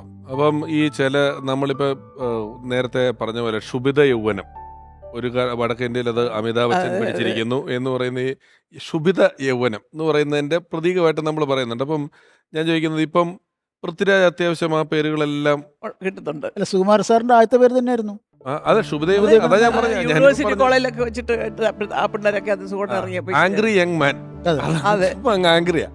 ഇത് കുറച്ച് പൃഥ്വിരാജനും അത്യാവശ്യം കുറച്ചല്ല അതേ സ്വഭാവം, വെട്ടിത്തുറഞ്ഞ് പറയും, സത്യസന്ധമായിരിക്കും. പുള്ളി പറ്റുമെങ്കിൽ പറ്റും, പറ്റില്ലെങ്കിൽ പറ്റില്ല. അതില് എന്ത് ആ സമയത്തുള്ള പ്രശ്നം മാത്രമേ ഉള്ളൂ പറയുമ്പോൾ. ഈ വെറുതെ പുറകെ പ്രൊഡ്യൂസേഴ്സിനെ നടത്തുകയോ മറ്റ് ഡയറക്ടർമാരെ നടത്തുകയൊന്നുമില്ല. എനിക്ക് പറ്റുമെങ്കിൽ പറ്റും. അല്ല, ഞാൻ ഇതിന്റെ ഒരു ടെൻഷന് ഇപ്പം നമ്മള് ഇപ്പം അമ്മയെന്നുള്ള നിലയിലും ഭാര്യ എന്നുള്ള നിലയിലും ഇതിന്റെ ടെൻഷനും ചെറിയ ചെറിയ പരാതികളും കേൾക്കാറുണ്ട്. ചേച്ചിയുടെ അടുത്ത് വരുന്നില്ല? തീർച്ചയായിട്ടും കേൾക്കാറുണ്ട്. കാരണം രാജു ഇങ്ങനെ ഗൗരവത്തിലിരുന്നു, മൂളിയതേ ഉള്ളൂ, ചിരിച്ചില്ല എന്നൊക്കെ കേൾക്കാറുണ്ട്. അപ്പം ഞാൻ പറയും, അത് ഒന്ന് അച്ഛനും ഒന്ന് അമ്മയോ, അത് അച്ഛനാ, അധികം മുകളിലും ചിരിയും ഒന്നുമില്ല. പക്ഷെ നിങ്ങൾ പറയുന്നതൊക്കെ കേൾക്കുന്നുണ്ട്, അതിനുള്ള മറുപടി അവൻ പറയും. ഇത് ഞാനും എന്തെങ്കിലും കുറച്ച് കൂടുതൽ ഞങ്ങളുടേതായ ഒരു ഇൻട്രൊഡക്ഷൻ ഉണ്ടല്ലോ, ചിരി, കളി, കുശലം ചോദിച്ചു, എങ്ങനെ വന്നു, എങ്ങോട്ട് പോയി, കാറി വന്നോ, ബസ്, ഇതൊന്നും ചോദിക്കേണ്ട കാര്യമില്ല, ഒരു പുസ്തകം തരാൻ വന്നവരായിരിക്കും. പക്ഷെ ഞാനും എന്തെങ്കിലും അങ്ങനെ കുറച്ചിട്ട് കൂടുതൽ സംസാരിക്കുകയും ഇവർ രണ്ടുപേരും ഒട്ടും സംസാരിക്കാതിരിക്കുകയും ചെയ്യും. അപ്പോൾ ഞാൻ ഒരിക്കൽ പറഞ്ഞു, ദൈവമേ എന്ത് ഞാൻ ആലോചിക്കും, നമ്മുടെ ദാസേൻ്റെ ഭാര്യ പ്രഭ ഒരിക്കൽ വീട്ടിൽ വന്നു ഞങ്ങളുടെ. വന്നപ്പോൾ സുഖേട്ടൻ അവിടെ ഇരിപ്പുണ്ട്. അപ്പോൾ ഞാൻ സംസാരിച്ചു. പ്രഭ വന്നേണ്ടൊക്കെ ചോദിച്ചപ്പോൾ ശരി. അപ്പോൾ ദാസൻ ഇങ്ങനെ അവിടെ ഇവിടെയൊക്കെ ഞെക്കി മൂളിയൊക്കെ മൂന്നു. പ്രഭ പോയി കഴിഞ്ഞപ്പോൾ ഞാൻ പറഞ്ഞു, എന്തോ സുഖേട്ടാ, എന്തോ വിചാരിച്ചു കാണും പ്രഭ. അയ്യോ ദൈവമേ, ദാസേട്ടനോടൊക്കെ പോയി പറയുമോ, എന്തോ സുഖേട്ടൻ എന്തോ ഇങ്ങനെ മൂകി എന്നൊക്കെ പറഞ്ഞല്ലാതെ ഒന്ന് കാര്യമായിട്ട് അല്ല, അത് നീ ഒരു അവസരം തന്നിട്ടുണ്ട് എനിക്ക് എന്തെങ്കിലും ഒന്ന് ചോദിക്കാനായിട്ട്. നമ്മൾ രണ്ടുപേരും കൂടെ ആയിക്കഴിഞ്ഞാൽ മേലാലെ വീട്ടിലോട്ട് പ്രഭ കയറുകയല്ലോ എന്ന് പറഞ്ഞ ആളാ. അതൊക്കെ സംസാരം വളരെ കുറവാണ് അച്ഛനും ഇളയ മോനും. അല്ല, വീടിനുള്ളിൽ രണ്ടുപേരും നല്ല തമാശ. അതെ, സാറും അതെ, രാജു അതെ. അത് ഈ പുറത്ത് കാണുന്ന ആൾക്കാരെ അല്ല വീടിന്റെ ഉള്ളിൽ. അത് സത്യം. രണ്ടുപേരും നല്ലോണം തമാശയും പറയും. സിൽക്ക് സ്മിതയുടെ ഡാൻസ് ഒക്കെ കളിക്കും. സ്മിതയുടെ മുമ്പിൽ തന്നെ കാണിച്ചിട്ടുണ്ട് ഷൊർണൂർ ഗസ്റ്റ് ഹൗസിൽ. മനസ്സിൽ ചിന്തിക്കാൻ പോലും പറ്റുന്നില്ല. അങ്ങനെയായിരുന്നു. ഷൊർണൂർ ഗസ്റ്റ് ഹൗസിൽ സ്മിതയുണ്ട്. പാത്തികളാക്കാ എന്നതാ പണ്ടാ ഞാൻ ഇപ്പടിയാക്കാ ഡാൻസ് പണ്ടെന്ന് എന്നോട് ചോദിച്ചിട്ടുണ്ട്. സുഖേട്ടനെ എനിക്ക് അവസാനം ലാസ്റ്റ് കോള് മരിക്കുന്നതിന് തൊട്ട് മുമ്പ് ഇന്ദിരാഗാന്ധി ഹോസ്പിറ്റലിൽ നിന്ന് എനിക്ക് വിളിച്ച ആൻ്റണി, ഞാൻ ഇവിടെ എത്തിയിട്ടുണ്ട്. ഞാൻ വാഴുന്നൂരുന്ന സിനിമയുടെ ലൊക്കേഷനിലായിരുന്നു. അപ്പോൾ അവിടുന്ന് പെട്ടെന്ന് വരണം എന്ന് പറഞ്ഞു, ഇന്ദിരാഗാന്ധിയിലുണ്ടെന്ന് പറഞ്ഞു. അപ്പോൾ ഞാൻ സുഖമായിട്ടും കിടക്കേണ്ട ആവശ്യമില്ല, ആയിരിക്കും ചേച്ചി ഓടി അവിടെ ചെന്നപ്പോഴത്തേക്കും മരിച്ചുപോയി, കാണാൻ പറ്റിയില്ല. അപ്പം അത് കഴിഞ്ഞുള്ള എല്ലാ കാര്യങ്ങളിലും ഞാൻ കൂടെ ഉണ്ടായിരുന്നു. പക്ഷെ ഞാൻ ഇപ്പോൾ ഓർക്കുമെന്നുണ്ടെങ്കിൽ എനിക്ക് ആ ഗുരുവിന് അന്നൊന്നും എനിക്ക് ജീവിച്ചിരുന്നപ്പോൾ ഒന്നും ഞാൻ അങ്ങോട്ട് ആവശ്യമില്ല, എന്നെക്കൊണ്ട് ഒന്നും ചെയ്യേണ്ട ആവശ്യം പുള്ളിക്കില്ല, സാമ്പത്തികമായിട്ടോ മറ്റു കാര്യങ്ങളൊന്നുമില്ല. മരിച്ചു കഴിഞ്ഞപ്പോൾ ഞാൻ ചോദിച്ചു എന്ത് ഇങ്ങനെ എല്ലാം ഒരു ടെൻഷനാണ് മൊത്തം. പിള്ളേർ ചെറുതാണ്, ചേച്ചിയുണ്ട്, ഞാനാണ് അവിടുത്തെ എല്ലാ ഓടികളെന്നെല്ലാം ചെയ്യുന്നത്. അപ്പോൾ അവസാനം ഞാൻ നോക്കിയപ്പോൾ 7 Artsൻ്റെ ഒരു സിനിമ ചെയ്തിട്ടുണ്ട്. പക്ഷേ ഞാൻ എന്തോ നിർഭാഗ്യവശാൽ പൈസ ഇല്ലാണ്ടാണ് അവിടെ നിന്ന് വന്നത്. ജസ്റ്റ് കാറെടുത്ത് വന്നു, പൈസ ഇല്ല. അപ്പോൾ അവിടെ നിന്ന് ചെയ്യേണ്ട കാര്യങ്ങൾ പെട്ടി വാങ്ങിക്കണം ഈ സുഖേട്ടനെ കൊണ്ടുപോകാനുള്ള. അപ്പം ഞാനെടുത്ത് നോക്കുമ്പോൾ എൻ്റെ കയ്യിൽ പൈസ ഇല്ല. അപ്പം ഞാൻ ഓടി എൻ്റെ കൂടെ വർക്ക് ചെയ്യുന്ന സുമേഷ് സാമുവലുണ്ട്, എടാ പെട്ടെന്ന് എനിക്ക് ലൊക്കേഷനിൽ പോയി, എനിക്ക് അവിടം വരെ പോയ സമയമില്ല, ഇത് വേണം. ചേട്ടൻ വാ, നമുക്ക് ഈ പരിചയമുള്ള കടയുണ്ടെന്ന് പറഞ്ഞു. ഞാൻ പോയി അവിടെ ചെന്ന് ഇവിടെ നിന്ന് വിളിച്ച് പറഞ്ഞ സാധനമൊക്കെ വാങ്ങിച്ച് ഞാൻ അവിടെ കൊണ്ട് എല്ലാം സെറ്റ് ചെയ്ത് തിരുവനന്തപുരത്ത് വരെ ഞാൻ പോയി കൂടെ. എനിക്ക് തോന്നുന്നു അദ്ദേഹം ചെയ്തതിന് എനിക്ക് എൻ്റെ ജീവിതത്തിലൊന്നും കാര്യമായിട്ടൊന്നും ചെയ്യാൻ സാധിച്ചില്ലെങ്കിൽ പോലും അവസാനം എനിക്കിങ്ങനെ വിളിച്ചപ്പോൾ ലാസ്റ്റ് മിനിറ്റിൽ എത്താനും ഞാൻ വൈകിപ്പോയി. ചേച്ചിയും അഭിനേത്രിയാണ്. അതെ. അഭിനയത്തെ പറ്റി എന്തെങ്കിലും പറഞ്ഞിട്ടുണ്ടോ? അല്ല, ഞങ്ങൾ ഒന്നിച്ച് അഭിനയിച്ചിട്ടുണ്ട് ചില ചിത്രങ്ങളിലൊക്കെ. അപ്പം എൻ്റെ അടുത്ത് ചോദിക്കുന്നത് താനെന്തോടോ ഇങ്ങനെ ഒരുമാതിരി ഇങ്ങനത്തെ ചെറിയ ഇയാൾ അത്യാവശ്യം അഭിനയിക്കാൻ അറിയാവുന്ന ഒരാളാണല്ലോ. അപ്പം ഞാൻ ചോദിച്ചു എനിക്ക് ഇനി വെച്ച് നീട്ടിയെങ്കിലല്ലേ എനിക്ക് അഭിനയിക്കാനൊക്കെ ഉള്ളൂ. അന്നൊക്കെ അല്ല, എൻ്റെ ഭാഗത്ത് വെച്ചാൽ ഞാൻ അങ്ങനെ ഒരു ഭയങ്കര റോള് കിട്ടണം എന്ന് പറഞ്ഞാൽ ആൻ്റണിക്കൊക്കെ ഞാൻ അങ്ങനെ ആരുടെ പോയിട്ടുമില്ല നല്ല പ്രായത്തിലേ. ഇപ്പം പിന്നെ തീരെ വയസ്സായി. അന്നൊന്നും ഇങ്ങനെ വേണം അങ്ങനെ വേണം എന്ന് പറയില്ല. എന്നെ വിളിച്ചു തരുന്ന നല്ല വേഷങ്ങളൊക്കെ KG ജോർജ് സാറ്, വിൻസെൻ്റ് മാഷ്, നമ്മുടെ ലിസ ബേബി സാറ്, ആ പടങ്ങളിലൊക്കെ നല്ല വേഷങ്ങളാണ്. ഹരിഹരൻ സാറ്, അവരുടെയൊക്കെ പടത്തിനകത്താണ് ഞാൻ സുഖേട്ടൻ്റെ കൂടെ മിക്കവാറും. ജോർജ് സാറിൻ്റെ ഓണപ്പുടവ, മണ്ണ്, ഇതിലെല്ലാം സുഖേട്ടനുണ്ട്. അത് അങ്ങനെ പോയിട്ടേ ഉള്ളൂ. എന്നല്ലാതെ എനിക്ക് അഭിനയിക്കാൻ അറിഞ്ഞുകൂടാന്ന് സുഖേട്ടൻ ഒരിക്കലും പറഞ്ഞിട്ടില്ല. ഒരുപാട് ഇമ്പ്രവൈസ് ചെയ്യാൻ പറ്റുന്ന ഒരു ആർട്ടിസ്റ്റാണ് നിങ്ങളുടെ അമ്മ എന്നേ പറഞ്ഞിട്ടുള്ളൂ. പക്ഷേ അവൾക്ക് ഒരു വേണ്ടത്ര രീതിയിലുള്ള നല്ല വേഷങ്ങൾ. എന്നിട്ട് ഇരകളിൽ ശ്രീവിദ്യയ്ക്കൊരു ചെറിയ ക്ലാഷ് വന്നൊരു തെലുങ്ക് പടമായിട്ട്. ആ വേഷം ചെയ്യാനായിട്ട് എനിക്ക് ഡ്രസ്സ് വരെ തയ്പ്പിച്ചു പ്രഭാകരൻ എന്ന് പറഞ്ഞൊരു കോസ്റ്റ്യൂമറെ കൊണ്ട്. അപ്പോൾ വിദ്യയ്ക്ക് അതൊരു വലിയ വിഷമമായി പോയി. സുഖേട്ടൻ ആദ്യമായിട്ട് എടുക്കുന്ന ഒരു പടത്തിനകത്ത് ഞാനിങ്ങനെ ഡേറ്റ് തെറ്റിക്കുന്നു. അവിടെയൊക്കെ വിദ്യ അവരോടൊക്കെ കയ്യും കാലും ഒക്കെ പിടിച്ച് കറക്റ്റായിട്ട് വരുന്നപ്പോഴത്തേക്ക് ഡ്രസ്സൊക്കെ തയ്ച്ച് എനിക്ക് കിട്ടിയെങ്കിലും വിദ്യ തന്നെ വന്നു. ഞാനും പറഞ്ഞു, കാരണം അന്ന് രാജു 2 വയസ്സൊക്കെ ഉള്ളൂ. എനിക്ക് അവൻ്റെ പുറകെ നടക്കുന്ന തന്നെ ഒരു ജോലിയാണ്. എന്നിട്ടും പോയി മുണ്ടക്കയത്ത് പോയി താമസിച്ച് സിദ്ധാർത്ഥ അറിയാൻ രാവിലെ 5:30 മണിക്ക് 4-5 ഫ്ലാസ്കിൽ കട്ടൻ കാപ്പിയും കട്ടൻ ചായ ഇട്ട് ഞാൻ കൊടുത്തു വിടും. ഞാൻ എഴുന്നേക്കും. എന്താണെന്നറിയാം, യൂണിറ്റുകാരെ വിളിച്ചു കൊണ്ടുത്തരാം. അപ്പം എന്നിട്ട് ഞാനെൻ്റെ കൂടെ അത് അന്നൊക്കെ നമ്മൾ വിളിച്ച് ചായ കൊടുത്ത് വിളിച്ചു നടത്തണം. ഇപ്പം അങ്ങനെ നടത്തണം. എനിക്കൊന്ന് ഈ രാവിലത്തെ ഷൂട്ടിംഗ് ടൈമിന് കാപ്പി എന്ന് പറഞ്ഞുകൊണ്ടിരുന്നത് 5:30 കാപ്പി എന്ന് പറഞ്ഞാൽ 5:30 റെഡി ആവില്ല. അങ്ങനെയാണ്. സുഖേട്ടൻ മരിച്ചൊരു 3-4 കൊല്ലം കഴിഞ്ഞപ്പോൾ യൂണിറ്റുകാരെന്നോട് പറയാം, മാഡത്തിന് അറിയാവോ ഒന്നും തോന്നല്ലേ, എന്താ സാറ് ഹോൺ അടിക്കും, ഹോട്ടലിൻ്റെ ഗേറ്റ് വന്നില്ല 5 മണിക്ക് സെക്യൂരിറ്റി ഗേറ്റ് തുറക്കാൻ. അപ്പോൾ തലേ ദിവസം രാത്രിയിൽ ബ്രഷിൽ പേസ്റ്റ് ഇങ്ങനെ എടുത്ത് തലയ്ക്ക് വെച്ചിട്ടുണ്ട് അവർ. അപ്പോൾ സുഖേട്ടൻ്റെ ഹോൺ അടിക്കുമ്പോൾ എല്ലാവരും എഴുന്നേറ്റ് സാറേ പല്ലേച്ചി കുളിയും കൂടെ ഉള്ളത്. അപ്പോൾ ഈ ഹോൺ അടിക്കുന്ന കേട്ടോണ്ട് ഇത് വരച്ചോണ്ട് നിൽക്കുക. എനിക്ക് ആ ക്ലാസ്സാണ് കിട്ടിയതെന്ന് അറിയോ? നമ്മൾ 7 മണിക്ക് ഷൂട്ടിങ് തുടങ്ങുന്ന പറഞ്ഞാൽ 7 മണിക്ക് ഷൂട്ടിങ് ക്യാമറ ഓൺ ചെയ്യണം. അതിനു മുമ്പ് നമ്മൾ അസംബിൾ ചെയ്തിരിക്കണം. അത് കഴിഞ്ഞ് നമ്മൾ ഷൂട്ടിംഗ് ടൈം കഴിഞ്ഞ് എവിടെ പോയാലും ഒരു പ്രശ്നമില്ല.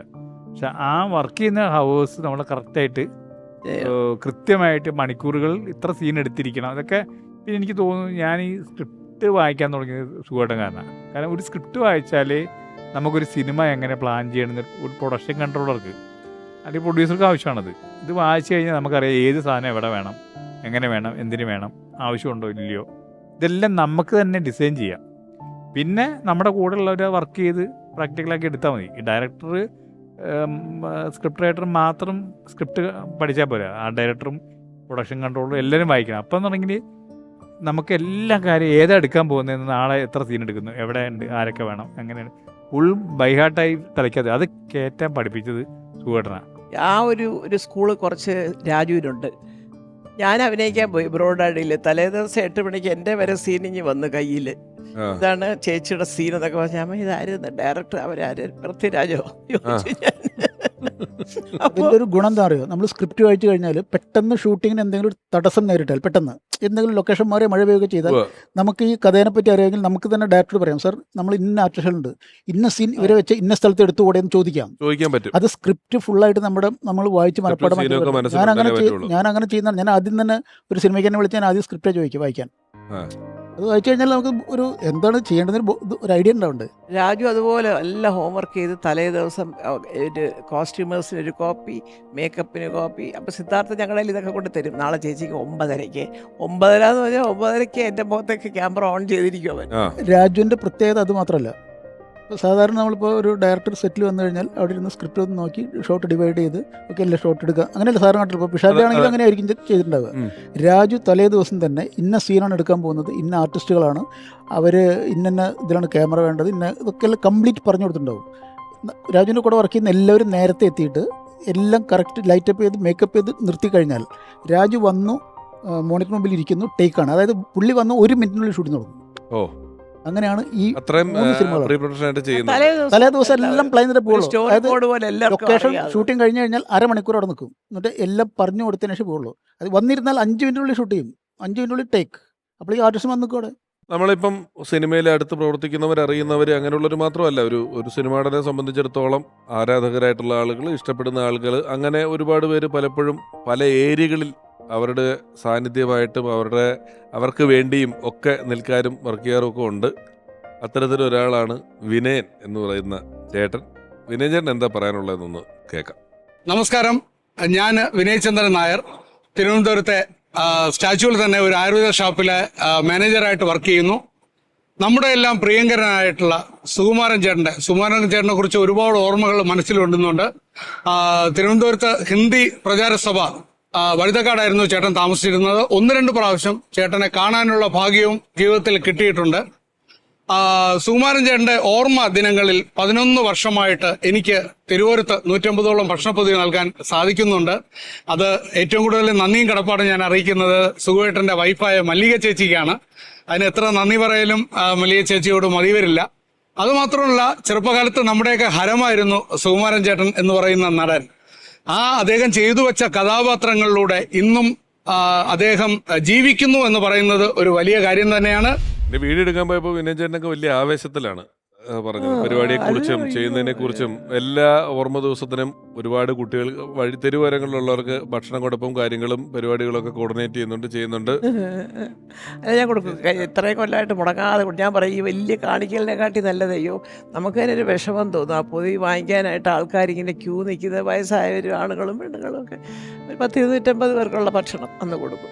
വീണ്ടും നേരത്തെ പറഞ്ഞല്ലോ, ഒരാള് അമ്മക്കുട്ടിയും അതെ, ഒരാള് അച്ഛൻകുട്ടിയാണെന്നുള്ളത്. ഇപ്പൊ രാജു ഷൂട്ടുമായിട്ട് ബന്ധപ്പെട്ട് ഗുജറാത്തിലോ അവിടെ ആയിരുന്നു, ഇപ്പൊ ബോംബെയിലെത്തി. 50 ദിവസമായിട്ട് ഗുജറാത്തിലായിരുന്നു. എന്തായാലും വടക്കേ ഇന്ത്യൻ പ്രദേശങ്ങളിലാണ് നടക്കുന്നുള്ളത്. ഇന്ദ്രിയത്തിനെ ഞാൻ വിളിച്ചിരുന്നു, അദ്ദേഹത്തിനോട് സംസാരിച്ചു. നമുക്ക് ഇന്ദ്രിയത്തിന്റെ ഒരു കാര്യം കൂടെ കേൾക്കാം. അച്ഛൻ അറിയപ്പെട്ടിരുന്നത് അച്ഛൻ്റെ ഡയലോഗ് ഡെലിവറിയിലൂടെയാണ്. കൂടുതലും അച്ഛൻ്റെ ഫാൻ ഫോളോയിങ് അച്ഛനെ ഇഷ്ടപ്പെട്ടിരുന്നത് അതുകൊണ്ടാണ്. കാരണം എനിക്ക് തോന്നുന്നു പണ്ട് ഒരു പക്ഷേ ഒരു 60s ഒരു 70s കാലഘട്ടം വരെ സിനിമയിൽ ഒരു വലിയ അളവിൽ കുറച്ച് നാടകീയത ആവശ്യമായിട്ടുള്ള ഒരു കാലഘട്ടമായിരുന്നു. കാരണം നാടകത്തിൽ നിന്ന് സിനിമയിലേക്കുള്ള പ്രേക്ഷകൻ്റെ ഒരു ട്രാൻസിഷൻ ടൈമായിരുന്നു. അതുകൊണ്ട് തന്നെ സിനിമ കംപ്ലീറ്റ്ലി മാറി നിൽക്കാതെ സാധാരണ പ്രേക്ഷകർ റിലേറ്റ് ചെയ്യാൻ പറ്റുന്നത് പോലെ കുറച്ച് നാടകീയത പെർഫോമൻസസിൽ സംവിധായകർ ആവശ്യപ്പെടുന്ന ഒരു കാലഘട്ടം ആയിരുന്നു 60-70 എന്ന് പറയുന്നത്. പക്ഷെ അതിനുശേഷം അച്ഛൻ്റെ ഒരു വരവോടുകൂടി എനിക്ക് തോന്നുന്നു ഈ വളരെ ഈസി ആയിട്ട് ഡയലോഗ് പറയുക, അല്ലെങ്കിൽ വളരെ കാഷ്വലായിട്ട് ഡയലോഗ്സ് പ്രസൻറ്റ് ചെയ്യുക, അല്ലെങ്കിൽ കഥാപാത്രങ്ങളെ വളരെ കാഷ്വലായിട്ട് പ്രസൻറ്റ് ചെയ്യുക എന്ന് പറയുന്ന ഒരു രീതി ഒരു പക്ഷേ അച്ഛൻ്റെ ആ ഒരു സമയം തൊട്ടാണ് ഇങ്ങോട്ട് തുടങ്ങിയതെന്ന് എനിക്ക് തോന്നുന്നു. അതുകൊണ്ട് തന്നെയാണ് സുകുമാരൻ എന്ന് പറയുന്ന നടനെ ഡയലോഗ് വീരൻ എന്ന് പലരും പറഞ്ഞിരുന്നത്. കാരണം അച്ഛൻ്റെ ഒരു വളരെ ഈസി ആയിട്ട് ഡയലോഗ്സ് പ്രസൻറ്റ് ചെയ്യുന്ന ഒരു രീതി, വളരെ കാഷ്വലായിട്ട് സംസാരിക്കുന്ന ഒരു രീതി, അതൊക്കെ ഭയങ്കരമായിട്ട് അച്ഛൻ്റെ ആരാധകർ ഏറ്റെടുത്തിരുന്നൊരു സംഭവമാണ്. അതിനുവേണ്ടി ഒരുപക്ഷെ അത് കാരണമായിരിക്കും അച്ഛന് ഏറ്റവും കൂടുതൽ ഫാൻസ് ആ സമയത്ത് ഉണ്ടായത്. കാരണം ബാക്കിയുള്ള ആക്ടേഴ്സിൽ നിന്ന് വിപരീതമായി ഒരു വ്യത്യസ്ത ശൈലി, ഡയലോഗ് പറയുന്നതിലൊരു വ്യത്യസ്ത ശൈലി പുലർത്തിയ നടനാണ് അച്ഛൻ. ഈ ഡയലോഗ് എന്ന് പറഞ്ഞെടുത്ത് പറയാം, പ്രസംഗം എന്ന് പറയുന്ന ഒരു ആർട്ടായിട്ട് തന്നെ കണക്കാക്കുന്നുണ്ട്. നിലപാടുകൾ എടുക്കുക, അല്ലെങ്കിൽ നേരത്തെ പറഞ്ഞല്ലോ ഈ ദാസ് ക്യാപിറ്റൽ വായിച്ചിട്ടുണ്ടോ എന്ന് ചോദിക്കുക എന്നൊക്കെ പറയുന്നതിൽ അല്പം സ്വല്പം നല്ല രാഷ്ട്രീയ അഭിരുചി, അഭിപ്രായവും താല്പര്യമൊക്കെ ഉണ്ടായിരുന്ന ആള് ഉണ്ട് അല്ലേ? രാഷ്ട്രീയം ഉണ്ടായിരുന്നു. പക്ഷെ ഉണ്ടായിരുന്നു. പിന്നെ SFI സ്ഥാനാർത്ഥിയായിട്ടൊക്കെ യൂണിവേഴ്സിറ്റി കോളേജ് നിന്നതല്ലേ, ആ അന്ന് വലിയ ഇടതുപക്ഷ ചിന്താധികാരം. പക്ഷെ അതിനകത്ത് ഇച്ചിരി മാറ്റങ്ങൾ അവസാനം വന്നു. ശരി, അങ്ങനെയല്ല ഇങ്ങനെയല്ല, ഇടതുപക്ഷം എന്ന് പറഞ്ഞാൽ ഇങ്ങനെ ആയിരിക്കണം. അദ്ദേഹത്തിനെ കറക്റ്റ് ചെയ്യാൻ തുടങ്ങി കുറേയൊക്കെ. അപ്പം ഞാൻ പറഞ്ഞു, ഇതൊക്കെ സ്ഥായിയായിട്ട് ഓരോ പാർട്ടിക്കും അതിൻ്റെതായ ഒരു ചില അടിസ്ഥാന ഘടകങ്ങളുണ്ട്. അതൊന്നും ഒരു സുകുമാരൻ വിചാരിച്ചാൽ അത് മാറാൻ പോകുന്നില്ല. എൻ്റെ പൊന്നു സുഖട്ടാന്നൊക്കെ പറഞ്ഞ് ഞാൻ തർക്കിക്കും. അതൊരു സത്യമാണ്. ഇടതുപക്ഷമായിരുന്നു അദ്ദേഹം. ആ സമയത്ത് ഒരു സ്ഥാനം കൊടുത്തതൊക്കെ ഇച്ചിരി വിവാദമൊക്കെ അയ്യോ, അത് നമ്മുടെ ബഹുമാനായ ലീഡർ ശ്രീ കെ കരുണാകരൻ. അതായത് എന്താ പറയുക, അവിടെയാണ് നമ്മൾ അദ്ദേഹത്തിൻ്റെ ഒരു ക്വാളിറ്റി മനസ്സിലാക്കേണ്ടത്. ഇപ്പം കാണുന്നത് പോലെ വെറും രാഷ്ട്രീയം ഈ കലാരംഗത്ത് കൊണ്ടുവന്ന് കലർത്തുന്നതിനോട് കരുണാകരൻ സാറിന് യോജിപ്പില്ലായിരുന്നു. കാരണം ചിത്രാഞ്ജലി സ്റ്റുഡിയോ ഇപ്പോൾ പോയി നോക്കിയാലും കാണാം. അന്ന് ചിത്രാഞ്ജലി സ്റ്റുഡിയോ സിദ്ധാർത്ഥൻ അറിയാതെ രായ്ക്ക് രാമായണം വഴുതക്കാട്ടെ ചിത്രാഞ്ജലിയുടെ ഓഫീസ് ചിത്രാഞ്ജലിക്കകത്ത് തിരുവല്ലത്ത് കൊണ്ടുപോയി അയാളൊക്കെ സമ്മതിക്കത്തില്ലെന്ന് പറഞ്ഞു യൂണിയൻകാർ. ഓഫീസ് വഴുതക്കാടും ബാക്കി പ്രവർത്തനം ചിത്രാഞ്ജലി. അപ്പോൾ സുഹൃത്തൻ ചോദിച്ചു, നാളെ ഒരു പ്രൊഡ്യൂസർക്ക് അവിടെ വെച്ചൊരു പരാതിയുണ്ട്, അയാൾ പറയാൻ വഴുതക്കാട് വരെ വരണോ തിരുവനന്തപുരത്ത്. അത് ശരി, എന്തിനാ അത് അവിടെ ഇഷ്ടം പോലെ മുറികളും സ്ഥലങ്ങളും ഒക്കെ ഉണ്ടെന്ന് സമ്മതിക്കത്തില്ലെന്ന് പറയുമ്പം രായ്ക്ക് രാമായണം ഷിഫ്റ്റ് ചെയ്തു. അപ്പോൾ അങ്ങനെ ഈ പറഞ്ഞിട്ട് ഞാൻ ചെയ്യാൻ കാര്യം ഞാൻ അവിടെ തുടക്കത്തിൽ പറഞ്ഞതാണ്. കരുണാകരൻ സാർ പറഞ്ഞ ഒറ്റ വാചകം, ഞാൻ ഒരുപാട് ആഗ്രഹിച്ചു തുടങ്ങിയ സിനിമയ്ക്ക് വേണ്ടി തുടങ്ങിയ പ്രശ്നം എൻ്റെ മനസ്സിൽ കിടക്കുന്നതൊക്കെ ഇപ്പോഴത്തെ വലിയ വലിയ തമിഴ്നാട്ടിലെ സ്റ്റുഡിയോകൾ, അതായത് ഇപ്പോൾ ഫോർ എക്സാമ്പിൾ രാമോജി റാവു വരെ ഇപ്പോൾ കണ്ടില്ലേ, അതുപോലൊരു വലിയ സംഭവമായിട്ട് നമ്മുടെ തലസ്ഥാന നഗരിയിലെ ചിത്രാഞ്ജലി മാറണം. നല്ല സ്ഥലമല്ലേ, കടലും നല്ല വ്യൂ.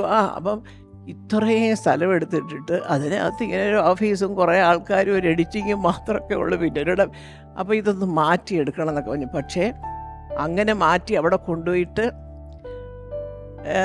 രാഷ്ട്രീയ രംഗത്തുള്ളവർ വരെ അതിനെതിര് നിന്നു. അതെന്തോന്നു, ഒരാളെ കാണണമെങ്കിൽ ചിത്രാഞ്ജലി വരെ പോകണം. അപ്പോൾ സുഖം ചോദിച്ചു, ഷൂട്ട് ചെയ്യാൻ ചിത്രാഞ്ജലി വരെ പോവാം, അതുമായിട്ട് ബന്ധപ്പെട്ട സ്ഥാനത്തിരിക്കുന്നവരെ കാണാനായിട്ടാണോ നിങ്ങൾക്ക് അവിടെ വരാൻ മടി എന്നൊക്കെ പറഞ്ഞ് അന്ന് കരുണാകരൻ സാറിൻ്റെ ആത്മാർത്ഥമായത്, അതിനകത്ത് രാഷ്ട്രീയം നോക്കരുത്, ഇങ്ങേർക്ക് സിനിമയെക്കുറിച്ച് അറിയാം, അയാൾക്ക് വിവരമുണ്ട്, അയാൾക്ക് ഇത് നന്നായിട്ട് കൊണ്ടുപോകാൻ സാധിക്കും എന്ന് പറഞ്ഞിട്ട് അങ്ങനെയാണ് സുഖേട്ടനെ പിടിച്ച എൻ്റെ ചെയർമാൻ. അത് ഞങ്ങൾ അല്ലെങ്കിൽ തന്നെ അതിന് മുമ്പേ വർഷങ്ങളായിട്ട് കുടുംബത്തിൽ നല്ല പരിചയം ഉണ്ടായിരുന്നു.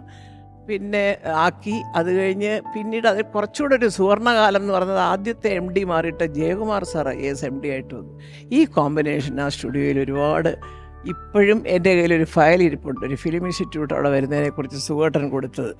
പക്ഷേ പിന്നെ അതൊക്കെ അങ്ങ് പോയി. അല്ല, ആ സമയത്ത് ഈ കമ്മ്യൂണിസ്റ്റ് അനുഭാവിയായ ആളെ ഇതിലാക്കിയെന്നും പറഞ്ഞൊരു, അത് ഞാൻ പേര് വരെ പറയാം, ചെമ്പഴന്തി അനിലൊക്കെ അന്ന് ഭയങ്കര സമരം ചെയ്തവരാ. കയറ്റത്തില്ല അങ്ങോട്ടെന്നൊക്കെ പറഞ്ഞു. അപ്പോൾ സുഹൃത്തിന് പിന്നെ അങ്ങനത്തെ പേടിയൊന്നും ഇല്ലല്ലോ.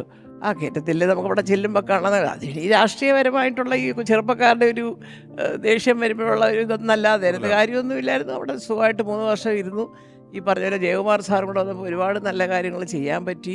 അവിടുത്തെ പലരെയും ഈ താൽക്കാലിക നിയമനക്കാർക്ക് വേണ്ടിയിട്ട് സീഡിറ്റ് തുടങ്ങിയത് അപ്പോഴാണ്. അവർക്ക് വേണ്ടി വാദിച്ച് കേസ് ജയിച്ച് അവരെയൊക്കെ സ്ഥിരമാക്കി കൊടുത്തു. അങ്ങനെ ഒരുപാട് കാര്യങ്ങൾക്ക് സുഖമായിട്ട് തന്നെ ഇനിഷ്യേറ്റീവ് എടുത്തത്. ശരിക്കും അത് നല്ലൊരു സാറിൻ്റെ മരണവുമായി ബന്ധപ്പെട്ടിട്ട് ആ സമയത്ത് ഞാൻ തിരുവനന്തപുരത്തുണ്ടായിരുന്നു. അതൊരു ഗുരുത്വമായിട്ടാണ് എനിക്ക് തോന്നിയിട്ടുള്ളത്. കാരണം നീ വരുവോളം എന്ന് പറഞ്ഞ പടത്തിൻ്റെ ഷൂട്ടിങ്ങുമായിട്ട് ബന്ധപ്പെട്ട് ഞാൻ തിരുവനന്തപുരത്തുണ്ടായിരുന്നു. ചിലപ്പോൾ ഞാൻ വേറെ എവിടെയെങ്കിലും ആയിരുന്നെങ്കിൽ ചിലപ്പോൾ എത്തിപ്പെടാൻ പറ്റാത്തൊരു സ്ഥലത്തായിരുന്നെങ്കിൽ ആലോചിക്കുക. പക്ഷേ അത് കറക്റ്റായിട്ട് ആ സമയത്ത് ഞാൻ തിരുവനന്തപുരത്ത് ഷൂട്ടിംഗ് ഉണ്ടായിരുന്നു. ഇവരറിഞ്ഞുകൊണ്ട് തന്നെ ഞാൻ സാറിൻ്റെ വീട്ടിൽ പോയി. അപ്പോൾ അത് പൂട്ടിയിട്ടിരിക്കുകയായിരുന്നു. അന്ന് ചേച്ചിക്ക് പോയിരിക്കുമായിരുന്നല്ലോ. ചേച്ചിയുടെ വീട്ടിൽ പോയി. അവിടുന്ന് പിന്നെ ഇവിടെ വരുമ്പോഴേക്കും നമ്മുടെ സിനിമ സംഘടന ആൾക്കാർക്ക് കൂടി എല്ലാം അവിടെ ഡെഡ് ബോഡി കൊണ്ടുപോയിക്കാനുള്ളതൊക്കെ ഉണ്ടായി. അപ്പോൾ അത് ഒരു ഗുരുത്വമായിട്ടാണ് എനിക്ക് തോന്നുന്നത്. കാരണം സാറായിട്ട് സിനിമയിൽ കൊണ്ടുവന്ന് അവിടുന്ന് തുടങ്ങിയിട്ട് സാറിൻ്റെ മരണസമയത്ത് അവിടെ ഉണ്ടാവാൻ പറ്റില്ല എന്ന് പറഞ്ഞാൽ അത്രയും വലിയൊരു സങ്കടം പിന്നെ ഉണ്ടാവാനില്ല. അതുപോലെ തന്നെ അറിയാവുന്നൊരു കാര്യം, അവിടെ ആ ജംഗ്ഷനിൽ നാനാജാതി മതസ്ഥരുണ്ട്. എനിക്കത് നല്ല ഓർമ്മയാണ്. ഞങ്ങൾ ബോഡിയൊക്കെ ആയിട്ട് ആംബുലൻസ് ചെല്ലുമ്പോൾ എൻ്റെ മുറ്റത്ത് ഇങ്ങനെ ടാർപ്പാളിൻ വെച്ച് 2-3 സംഭവം കട പോലൊക്കെ നോക്കുമ്പോൾ ഒന്നിനകത്ത് ചായയും കാപ്പിയും കൊടുക്കുന്നു, വേറൊന്നിനകത്ത് സിഗരറ്റ് മുറുക്കാൻ. ഇതെല്ലാം ആ ജംഗ്ഷനിലെ കടക്കാരാണ്. അത് ഒരു ജാതിയിലുള്ളവരൊന്നും അല്ല. സുഖേട്ടൻ്റെ മരണം എന്ന് പറഞ്ഞാൽ അവിടെ എല്ലാവർക്കും ഒരു ദുഃഖമായിരുന്നു. കാരണം പുള്ളി അങ്ങനെയാണ്, ഒരു മുണ്ട് മുടക്കി കുത്തി വലിയ ഷട്ടിടിയിലൊന്നും ഇല്ലല്ലോ, എല്ലാവരുമായിട്ട് വലിയ ഒരു സ്നേഹബന്ധത്തിൽ കഴിഞ്ഞു. ആ ഒരു സ്നേഹം, അതുകൊണ്ട് അദ്ദേഹം പോയപ്പോൾ അവർക്കുണ്ടായ വിഷമം, അയ്യോ ഞാൻ എന്നും ആലോചിക്കും. അവിടെ ആ ജംഗ്ഷനിലെ എല്ലാ കടക്കാരും പാതിരാത്രിക്ക് ഞങ്ങളുടെ വീട്ടിൽ മുറ്റത്ത് നിൽക്കുകയാണ്, കാപ്പി കൊടുക്കാനും ചായ കൊടുക്കാനും സിഗരറ്റ് കൊടുക്കാനും മുറുക്കാൻ കൊടുക്കാനും ഒക്കെ ആയിട്ട്. എനിക്ക് പുള്ളി ദീർഘവീക്ഷണം പറയുകയാണെങ്കിലേ, ഞങ്ങൾ വീട്ടിൽ നിന്ന് സംസാരിക്കും പറയും, പലപ്പോഴും പറഞ്ഞിട്ടുണ്ട്, ഈ ലാലും മമ്മൂട്ടിയും അവർ ഒരു റൗണ്ട് ഗംഭീരമായിട്ട് പോകുന്നു പറഞ്ഞു. ആ റൗണ്ട് ഇപ്പോഴും ഓടിക്കൊണ്ടിരിക്കുകയാണ്. ഇതും കഴിഞ്ഞു. ദീർഘവീക്ഷണാണത്. അല്ല തീർച്ചയായിട്ടും അതെ. അതാ അപ്പൊ അദ്ദേഹത്തിന്റെ ഒരു ചിന്താഗതി അന്ന് വന്ന് നിൽക്കുന്ന നടന്മാരിൽ ഇവര് ഈ പോകുന്നു പറയുന്നത്. 40 വർഷമായിട്ടും ഇപ്പോഴും കണ്ടിന്യൂ ചെയ്തുകൊണ്ടിരിക്കുകയാണ്.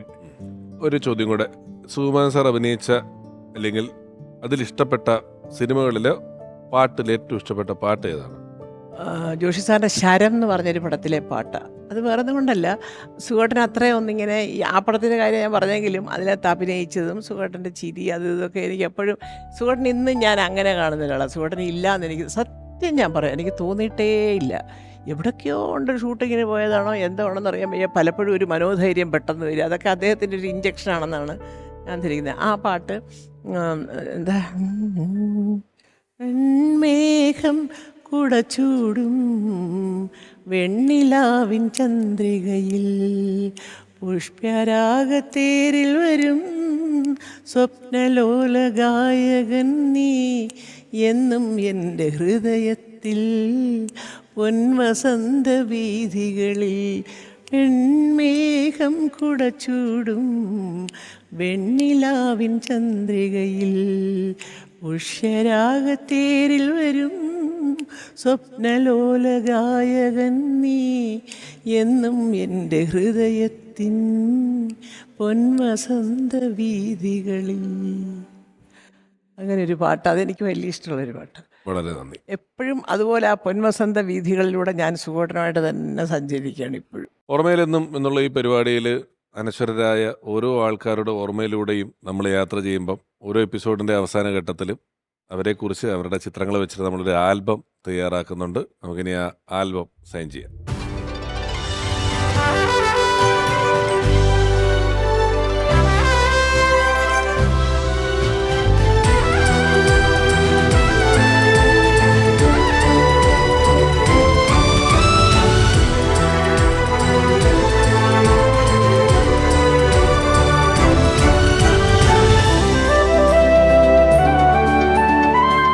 ചേച്ചിക്ക് ഞങ്ങളെ ഓർക്കാൻ അയ്യോ അമൃത ടിവിയുടെ ഭാഗത്ത് നിന്നും തീർച്ചയായിട്ടും.